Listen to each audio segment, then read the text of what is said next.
Today. In this video we're going to talk about how to make the 37 heap mandala offering that you do on a daily basis. There are many different mandala offerings. There's the 37 heap, 27, 25, 23, 13, and 7, I believe. And there are probably as many variations to each practice as there are lamas in the world. So in this one I'm going to show you the way it was described to me. And this is with a 3-ring base. There are 4-ring base mandala sets, and you can do this practice daily, and this one is for accumulating merit. So you're going to imagine that the blessings are coming to you.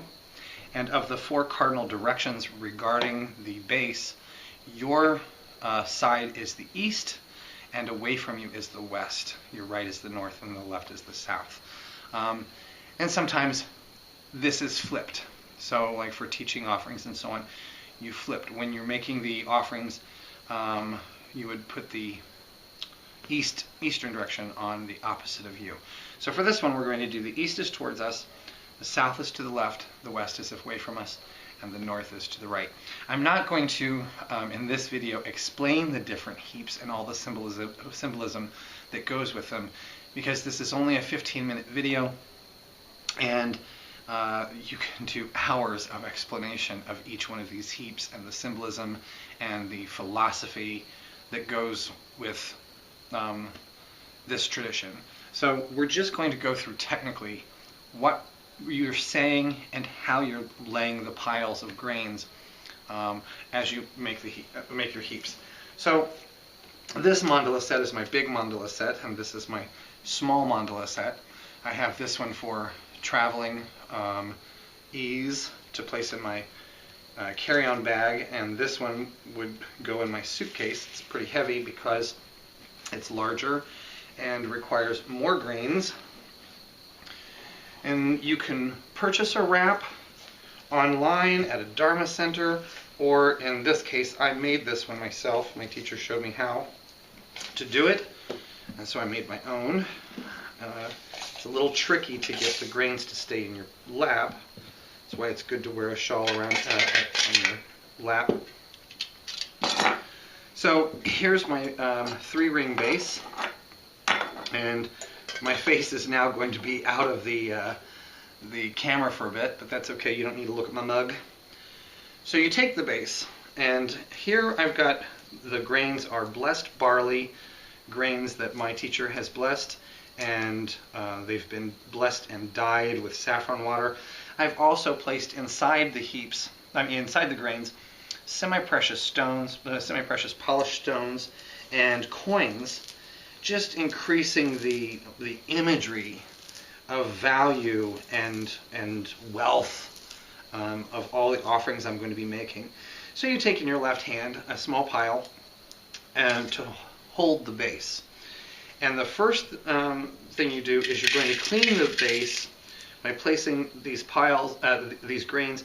This first one represents all the defilements that you have, all the negativities, all the, if you want to use the word sins, I don't like that. But you're going to tilt it away from you and wipe clockwise with your wrist 3 times. Each rotation represents body, then speech, then mind. So you're wiping away all the defilements of your 3 doors. And they say that there's a nerve, a bodhicitta nerve in your wrist, that you're actually helping to develop clairvoyance as one of the realizations you'll achieve. Then the next thing you do is you place some grains on here again, and this time you wipe 3 times counterclockwise towards you and imagine that you're receiving the blessings. Okay, so I'm going to go through this first explaining the heaps. So the first one you do is you place the pile in the center, and this pile in the center it represents the whole ground itself. Then you place the next ring, and you take a small, you do a thin ring, a circle around the inside, counterclockwise of the base. So this is representing the golden fence. Then when you do the first pile goes in the center, and then you do one to the east, one to the south, one pile to the west, 1 pile to the north.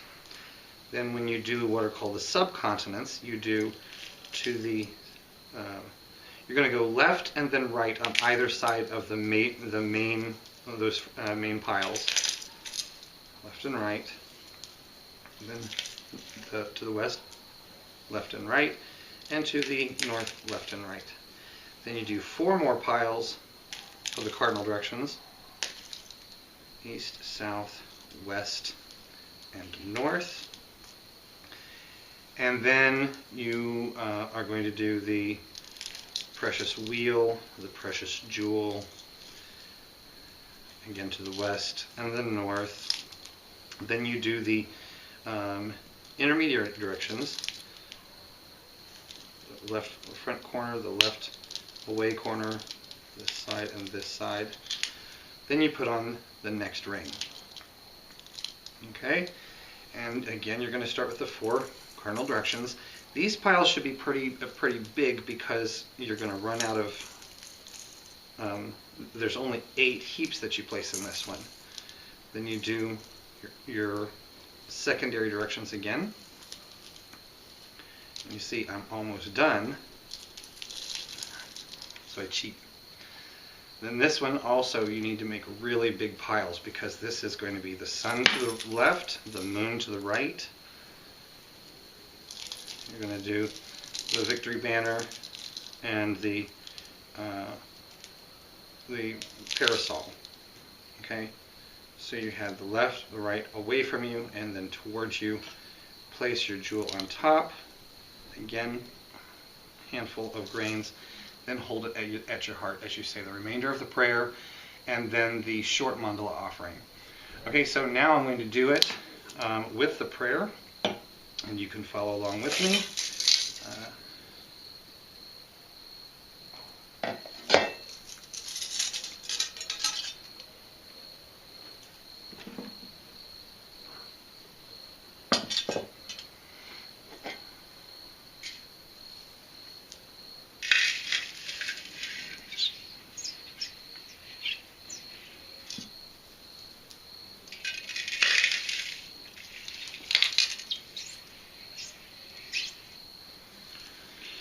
Om Bhagavad Bhumi Ahum Vanchan Sagi Saji Om Bhatar Rishi Ahum Ji Chaki Kuru Yugi Korwe Eseri Yahore Rap Shar Lo Papo Lo Zambaling and Balanche Jan Jaminyen Ludang Lupa Ngayab Zen Yundan Lantodro Jaminyen Dan Jaminyen Gidar and Pocheri Wo Parsan Gishin Tojo Ba Mamopaya Loto, Koro Rinpoche, Nobo Rinpoche, Tsuno Rinpoche, Lumpo Rinpoche, Lampo Rinpoche, Tacho Rinpoche, Mapo Rinpoche, Techen Bibimpa, Yegoma, Tengoma, Luma, Garama, Metoma, Zupama, Nansama, Dichama, Nima, Dawa, Rinpoche, Cholen Lampar Yawe Gyelsen, Ursula Dami, Peljo Ponson Sopama, Tomo Mepatsan, Jin, Gidu, Wamwadida, Jinshin Sawedan, Gyupache, Pelden Lamadan Panam, Kipa Duyan Lama Losantu, Wandoji Chan, Chembo Lasoko Dan Shepoki, Jinkom Uwargi, or Tushito Wedun Jesus or June, Count Joa Maganam Ketalania, Pesim Chintamchi. To say what Chimpo Guinea Jingi Lab to So Sashi Pugi Jushin Mito Drum, Rerubbling Shin Yide Gimbadi, Sangi Shin de Miktebu or Yi Drukananda Shinlacho Partial, Idam Guru Ratna Mandala Kam Niryatayami. And then you imagine offering this jeweled mandala to all the Buddhas and Bodhisattvas, and then you tilt it towards you to destroy it. All the blessings come to you. This is dissolved, not destroyed, but you break it down. And you visualize receiving the blessings. You also remember that all things are impermanent once you've dismantled the mandala. So this is a short video explaining, we're just showing you how to do it, go through it on your own. Hopefully this helps you a little bit in your daily practice, and if you have any questions you can leave them in the comments.